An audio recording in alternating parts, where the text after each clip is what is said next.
사람이 살다 보면 누구에게나 인생의 전환점이라고 하는 것이 있습니다. 살다가 내 인생의 방향이 갑자기 확 바뀌는 그 순간들, 그 인생의 전환점은 대부분 어떤 사건으로 시작이 되죠. 저도 불신 가정에서 태어나서 예수님 믿지 않았던 그 시절에서 어떻게 제가 예수님을 믿었고 어떻게 제가 목사까지 되었는지, 저도 제 인생을 생각해 보면 그 인생의 몇 가지의 전환점이 있었습니다. 짧게 잠깐 좀 말씀을 드리면, 중고등부 연합수련회였는데 한 100여 명이 이렇게 모여가지고 막 기도를 해요. 뭐 유명한 강사도 아니에요. 그냥 담당 교육자 목사님이 와서 그냥 설교하는 시간이었어요. 불 끄고 다 같이 엎드려서 우리 함께 같이 기도합시다 했는데, 사람들이 너무 열심히 막 우리 아이들이 기도하는 거예요. 중학생, 고등학교 그 아이들이. 제가 그때 한 가지 큰 충격과 함께 생각을 하게 되었습니다. 그게 뭐냐면, 처음으로 하나님이 진짜 있나? 내가 지금까지 교회 나오는 거 그냥 재밌어서 친구들 만나서 나온 거지, 하나님에 대해서 심각하게 생각해 본 적이 한 번도 없어요. 신이 진짜 존재하나? 두 번째, 그 신이 나를 아나? 나를 알고, 지금 목사님 얘기는 나를 사랑한다고 그랬는데, 그 하나님이라는 존재가 나를 알고 나를 사랑하나? 나와 함께 하나? 이게 두 번째 질문이었고, 세 번째, 만약에 하나님이 있다면, 하나님이 나를 사랑한다면 내가 그러면 어떻게 살아야 되지? 이 세 가지 질문을 제가 처음으로 진지하게 하기 시작했어요. 고등학교 1학년 수련회 때. 그리고 전 나름대로 그거에 대한 해답을 찾으려고 애를 썼죠.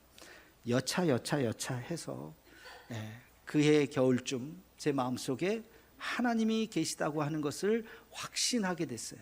확신하고, 하나님 나를 사랑하시는구나, 나와 함께 하시는구나, 내가 이제는 주님을 위해서 살아야지. 그때부터 제 삶이 바뀌었어요. 저의 스토리인데요, 한 가지 확실한 거, 예수 믿으니까 변하더라고요. 예수 믿으니까 변해요. 여러분, 예수 믿고 변하는 것이 정상인 줄로 믿습니다.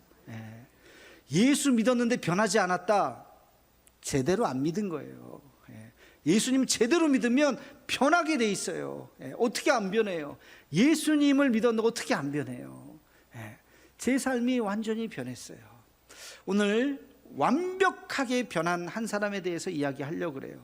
여러분, 그 사람이 바로 사울에서 바울로 그 이름이 바뀐 위대한 사도 바울이죠. 여러분, 그것은 한 사람의 인생만 바뀌고 끝난 것이 아니라, 그 바울이라고 하는 한 사람 때문에 우리 인류의 역사가 바뀌었습니다. 그럼 우리가 정말 예수님을 믿고 우리의 삶이 변화된다면, 여러분의 삶을 통해서 놀라운 하나님의 역사가 일어나게 될 줄로 믿습니다.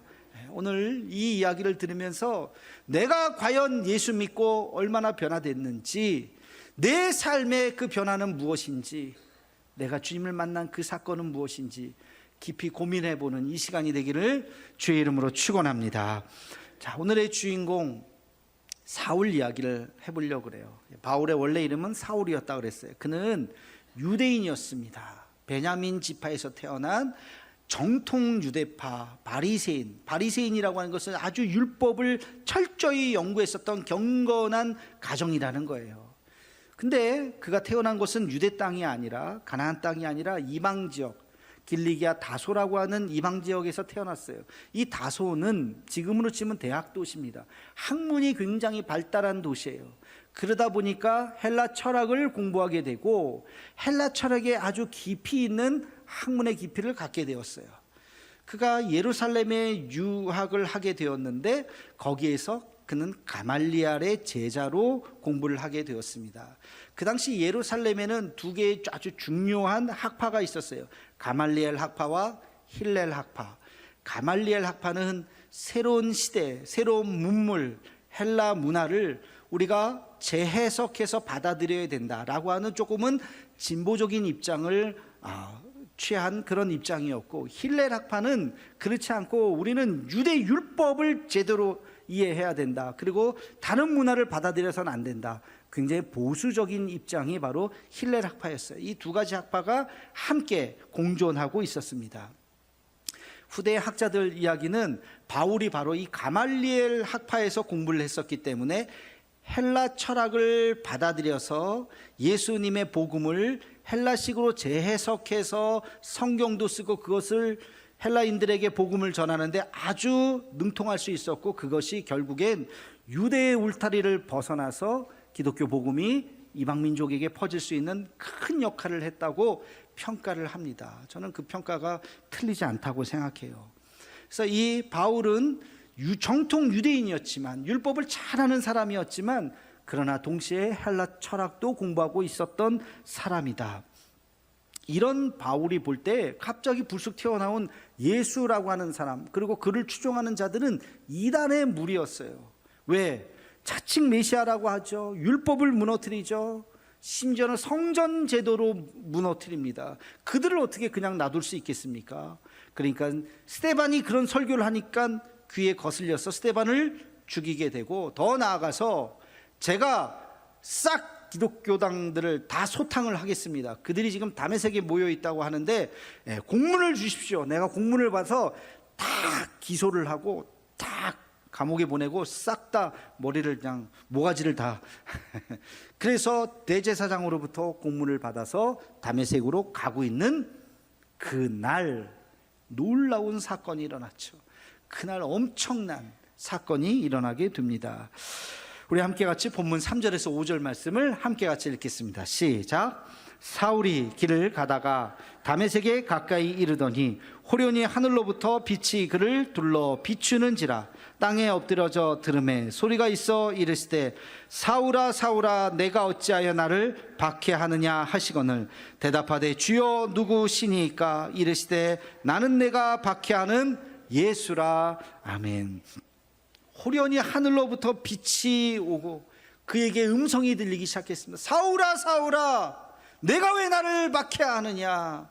누굽니까? 내가 박해하는 예수다. 예수라고 하는 그 이름을 듣게 됩니다. 이 엄청난 사건이에요.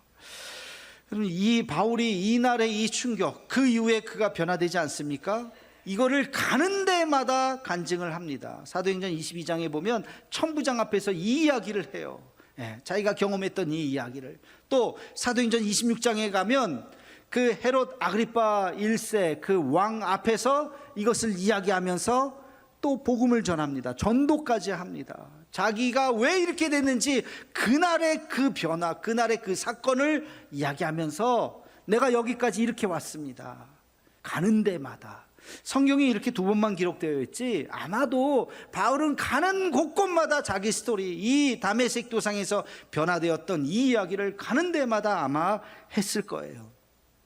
여기서 우리는 아주 중요한 거 한 가지를 깨달아야 돼. 그게 뭐냐면 하나님이 우리를 부르실 때, 우리를 만나실 때 쓰는 언어가 있다. 그 언어가 뭐냐? 사건이라는 거예요. 사건. 그게 오늘 설교의 제목이에요. 하나님의 언어, 사건.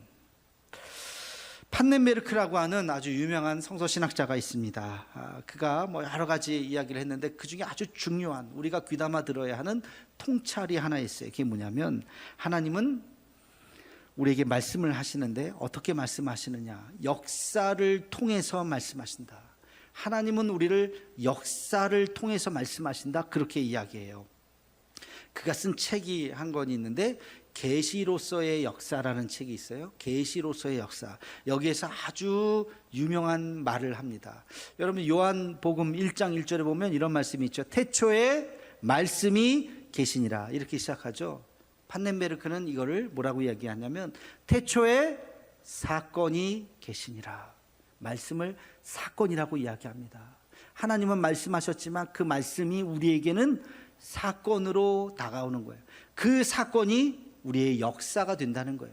그러니까 역사, 계시로서의 역사라고 하는 책은 그러니까 하나님께서 우리에게 다가오실 때 그것이 우리의 사건이 되고 우리에게는 그것이 역사가 된다는 거예요. 하나님이 우리에게 말씀하실 때 성경을 통해서도 말씀하시죠. 지금 제가 여러분에게 이야기하는 이 설교 말씀을 통해서도 이야기하시죠. 이거는 칼바르트라고 하는 학자가 여기까지 얘기했어요. 근데 이 판넨베르크는 거기에 더 나아가서 여러분이 경험하고 있는 일상의 크고 작은 그 사건들이 하나님의 계시의 말씀이라는 거예요. 하나님의 그 언어라는 것입니다. 여러분, 그것이 무슨 대단한 경험이 아닐지라도, 아주 삶의 작은 경험일지라도, 여러분, 그것을 가만히 생각해 보면 하나님의 음성이라는 거예요. 여러분, 매일매일 같은 삶을 살았던 모세 보세요. 하나님이 모세를 부르신 그날, 모세 입장에서는 똑같은 날이었어요. 그날도 양을 치는 날이었어요. 근데 떨기나무, 불꽃이 있었던 거예요. 그냥 저게 뭐지 하고 그냥 지나쳐 버렸으면 끝이에요. 근데 그것을 보고 가까이 갔더니 거기에서 하나님의 음성이 들렸던 것이죠. 이사야가 그날도 성전에 들어왔어요. 어제도 들어왔고 그제도 들어왔고 매일매일 성전에 들어왔어요. 근데 그날 성전에 딱 들어갔더니 거룩한 그 무엇인가, 말할 수 없는 그 거룩함을 느꼈어요. 그날 성전에 들어올 때 그 느낌이 다른 거예요.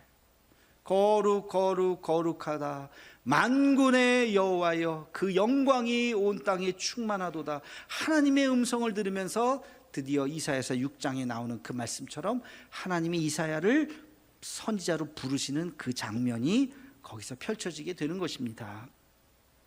여러분, 베드로도 똑같이 그날도 성전에 들어갔지만 안진뱅이가 있었다 그랬잖아요. 그 안진뱅이도 그날도 어제도 그제도 똑같은 장소에 앉아 있었어요. 근데 그날 눈에 띈 거예요. 그날 하나님의 역사가 일어나게 된 것입니다. 여러분, 거룩한 성 어거스틴, 그분이 우리 기독교 역사에 남긴 그 업적이 어마어마하죠. 근데요, 어거스틴이요 40살까지요 허랑방탕하게 살았어요. 결혼도 안 했는데 자식들이 있었고, 그가 뭐 이렇게 실패했던 사람이에요. 어느 날 길을 걷다가 음성을 듣습니다. 잡아서 읽으라. 책이 있는 거예요. 이게 뭔가? 하나님 말씀이 있어요. 그 성경을 그냥 쭉 펼치니까 아무데나 뚝 펼쳤는데 그게 바로 로마서 말씀이에요. 로마서 13장 13절 14절 술 취하지 말고 호색하지 말고 오직 주 예수 그리스도로 옷 입으라. 자기에게 딱 맞는 말씀이에요. 그 말씀을 듣고 그가 깜짝 놀랍니다. 충격을 먹습니다. 그리고 하나님 앞에 돌아옵니다. 물론 그 이전에는 그의 어머니의 눈물 어린 기도가 있었고, 그래서 어거스틴이 거룩한 성 어거스틴이 되는 거죠. 마틴 루터는 원래 법학을 공부하고 있었던 사람이었어요. 어느 날 친구랑 비 오고 천둥 치는 날 길을 막 빨리 걷고 있었는데 하늘에서 벼락이 쫙 떨어집니다. 하늘에서 벼락이 떨어지는데 자기 옆에 있었던 그 친구의 머리를 때리고 그 친구는 즉사를 해요. 얼마나 충격이었겠어요. 그때 깨닫습니다. 하나님이 나를 다르게 쓰시는구나. 법학을 멈추고 신학을 공부하고 위대한 종교개혁자 루터가 되었습니다. 여러분, 그의 삶의 아주 중요한 사건이에요. 요한 웨슬레도 마찬가지예요. 그런 목사였지만 실패한, 사명감을 잃어버린 낙심한 목회자였어요. 아무것도 할 수 없었어요. 어느 날 올더스게이트 그 모임에서 우연히 참석하게 되었을 때 누군가가 읽은 루터의 로마서 서문, 그 로마서 서문을 듣고 그가 회심을 하게 됩니다. 오직 의인은 믿음으로 말미암아 살리라. 여러분, 너무나도 많이 들었던 말씀이죠. 너무나도 잘 아는 말씀이죠. 근데 그 말씀이 그날 요한 웨슬레의 마음을 완전히 변화시켜요. 어떻게 됐는지는 몰라요. 그게 어떤 사건인지. 그러나 그 사건 이후에 위대한 하나님의 종, 감리교회 창시자 요한 웨슬레가 되죠. 그럼 사람은 누구에게나 그러한 어떤 순간이 있어요. 어떤 사건이 있어요. 그 사건을 통해서 우리의 삶이 변화된다고요. 존 칼빈은 기독교 강요에서 이런 말을 했습니다. 성령은 시간의 흐름 속에 개입하셔서 하나님의 뜻을 실현시키신다. 저게 무슨 말이에요? 성령은 시간의 흐름 속에 들어오신다는 거예요. 하나님은요, 시간 밖에 계시죠? 시간 속에 지배당하지 않으십니다. 근데 성령은 시간 안에 들어오신다는 거예요. 그래서 하나님의 뜻을 지금 이 순간 우리에게 하나님의 뜻을 실현시키시는 분이 성령의 역사인 것입니다. 같은 맥락에서 C.S. 루이스는 이렇게 이야기합니다. 성령은 시 공간의 제약을 넘어서 우리 안에 들어와 역사하시는 하나님의 현존이다. 시 공간의 제약을 넘어서서 우리 안에 들어오시는 분 누구라고요? 성령 하나님. 여러분, 우리는 시간 속에서 하루하루를 살아가고 있어요. 근데 우리의 삶 속에 시간과 공간을 초월해서 여러분의 삶 속에 들어오셔서 하나의 사건을 일으키시는 그 하나님, 그 성령님, 그것을 우리는 깨달아야 돼. 오늘 어떤 일이 있었지? 가장 큰 사건은 뭐지? 내 마음을 지배하고 있는 이 사건은 뭐지? 하나님께서 나에게 왜 일을 일으키셨지? 생각하고 또 생각하고 기도하고 또 기도할 때, 하나님이 나에게 이 음성을 들려주시기 위해서 나에게 이 말씀을 하셨구나. 여러분, 그것을 깨닫지 않으면 그냥 넘어가는 거예요. 그냥 똑같은 하루예요. 어제가 오늘 같고 오늘이 내일 같고, 의미 없는 하루가 아니라 의미를 찾지 못한 하루인 것입니다. 매일매일 하나님이 나에게 말씀하시는 그 의미를 사건 속에서 깨닫는 우리가 되기를 주님의 이름으로 축원합니다. 오늘 말씀에서 우리가 한 가지 더 아주 중요하게 생각해 보아야 하는 것이 있어요. 제가 말씀을 끝까지 다 읽진 않았지만 우리 뒷부분 한번 같이 읽어보겠습니다. 15절에서 18절 말씀을 함께 읽겠습니다. 시작. 주께서 이르시되 가라, 이 사람은 내 이름을 이방인과 임금들과 이스라엘 자손들에게 전하기 위하여 택한 나의 그릇이라. 그가 내 이름을 위하여 얼마나 고난을 받아야 할 것을 내가 그에게 보이리라 하시니, 아나니아가 떠나 그 집에 들어가서 그에게 안수하여 이르되, 형제 사울아, 주곧 내가 오는 길에서 나타나셨던 예수께서 나를 보내어 너로 다시 보게 하시고 성령으로 충만하게 하신다 하니, 즉시 사울의 눈에서 비늘 같은 것이 벗어져 다시 보게 된지라. 일어나 세례를 받고. 아멘. 하나님께서 동일하게 아나니아에게 말씀을 하십니다. 가서 사울을 만나라. 그의 눈에 비늘이 있을 텐데 그것을 벗겨주어라. 그는 내가 택한 나의 그릇이다. 이방인들과, 그죠? 임금들과 이스라엘 자손들에게 전하기 위해서 내가 택한 그릇이다. 그 음성을 듣고 아나니아가 사울에게 가죠. 정말 사울이란 사람이 끙끙끙 앓으면서 누워 있는 거예요. 눈을 뜨지 못해요. 기도하면서 그 눈에 비늘을 벗겨줍니다. 학자들은 이 비늘이 뭘까, 이 안질환이 뭘까 하고 이것저것 이야기하지만 정답은 모른다. 정확하게 이게 뭔지 모른다. 갑자기 큰 빗을 봐갖고 눈에 뭐가 무슨 질환이 있었는지는 모르지만 녹내장이니 백내장이 이런 표현도 하는데 글쎄요, 그걸 잘 모른다. 여기서 중요한 것이 있어요. 그게 뭐냐면 그 이전에는 못 봤는데 아나니아가 기도하고 나서 보게 되었다는 거예요. 선명하게 보게 되었다는 거예요. 그래서 이 비늘을 우리는 조금 더 영적으로 해석해 볼 필요가 있어요. 네 가지의 비늘이 있습니다. 첫째는 무지의 비늘이 벗겨진 거예요. 무지. 하나님이 누구인지 바울은 반쪽만 알았어요. 구약의 하나님만 알았던 거죠. 예수님이 누구인지 몰랐어요. 오해했어요. 그러나 하나님이 누구인지를 알고 예수님이 누구인지를 비로소 알게 된 거예요. 그 이후에 쓴 바울의 편지에 보면 그가 완벽하게 하나님 성부, 성자, 성령에 대한 이해가 있다고 하는 것을 알 수가 있죠. 무지의 비늘이 벗겨진 거예요. 여러분, 우리도 마찬가지 하나님이 어떤 분이신지를 알아야 돼요. 우리의 창조자 하나님이 누구인지를 아셔야 돼요. 십자가에 달리신 예수님이 누구인지를 아셔야 돼요. 그걸 모르면 그냥 욕하는 거예요. 손가락질하는 거예요. 교회에 대해서, 예수님에 대해서 모르기 때문에 그 무지의 비늘이 벗겨지는 은혜가 있기를 주님의 이름으로 축원합니다. 두 번째는 교만의 비늘이 벗겨졌어요. 바울이 얼마나 교만했습니까? 이제 나는 모든 것을 할 수 있다고 생각했어요. 자기의 지식, 자기의 능력 최고라고 생각했어요. 그러나 하나님이 그를 꺾으셨죠. 그것은 교만한 거야. 그래서 바울이 겸손해집니다. 나는 죄인 중에 괴수요, 나는 사도 중에 가장 낮은 자다. 그렇게 이야기하죠. 그에게서 교만을 찾아볼 수가 없습니다. 여러분, 우리도 마찬가지예요. 교만의 비늘이 벗겨져야 됩니다. 겸손해야 됩니다. 여러분, 뭐 대단하신 것 같아요? 아무것도 아니에요. 우리 인생 뭐 대단한 것 같아요? 아무것도 아니에요. 오늘 오라 그러면 가야 돼요. 안 가고 버틸 수 있는 사람이 있어요? 가는데 나이가 없어요. 다 내려놓고 내가 무엇을 위해서 살아가고 있는지를 잘 생각하셔야 돼요. 더 겸손해지셔야 돼요. 하나님 앞에서 더 겸손해지셔야 돼요. 교만의 비늘이 벗겨진 거예요. 세 번째는 죄의 비늘이 벗겨진 거예요. 그가 깨달았어요. 내가 죄인이라고 하는 걸. 그래서 십자가의 은혜가 필요하다고 하는 것을 깨닫게 되었습니다. 이런 은혜가 있기를 주의 이름으로 축원합니다. 내가 죄인이라는 것을 알면 알수록 나에게 예수님의 십자가가 필요하다고 하는 것을 깨닫게 돼요. 그 주님 앞에 눈물을 흘릴 수밖에 없는 거죠.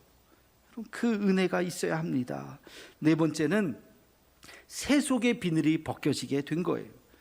세속의 비늘, 성공해야지, 돈 많이 벌어야지, 출세해야지, 이 세상 살아가는 특히 우리 한국인들 마음속에 그게 얼마나 지금 크게 자리하고 있습니까? 우리는 겉으로는 행복하지만 속으로는 다 불행하잖아요. 그 내가 출세하지 못해서, 다 갖지 못해서 남과 비교하다 보니까 서로 불행하고, 거기서 벗어나야 돼요. 세속의 비늘이 벗겨져야 돼요. 나의 다 된 것은 하나님의 은혜다. 나는 자족하는 마음을 가졌도다. 사도 바울의 이 고백이 우리의 고백이 되기를 주님의 이름으로 축원합니다. 여러분, 그래서 그 비늘이 싹 벗겨졌을 때 비로소 그는 위대한 사도가 될 수 있었어요. 진짜 하나님을 영접하게 된 것, 진짜 예수님이 누구인지를 알게 된 거예요. 그는 그의 인생에서 이 다메섹 사건이 그의 삶을 완벽하게 변화시키는 엄청난 하나님의 역사가 되었던 것입니다. 우리가 살면서 크고 작은 일들이 우리 앞에 펼쳐지게 되었을 때 무심코 넘어가지 말고, 여러분, 사건이 뭐라 그랬어요? 하나님의 언어라 그랬어요. 주님이 나에게 말씀하시고자 하시는 그 음성을 듣고 하나님 앞에 반응하고, 또 하나님 앞에 그렇게 쓰임받는 저와 여러분의 삶이 되기를 주님의 이름으로 축원합니다.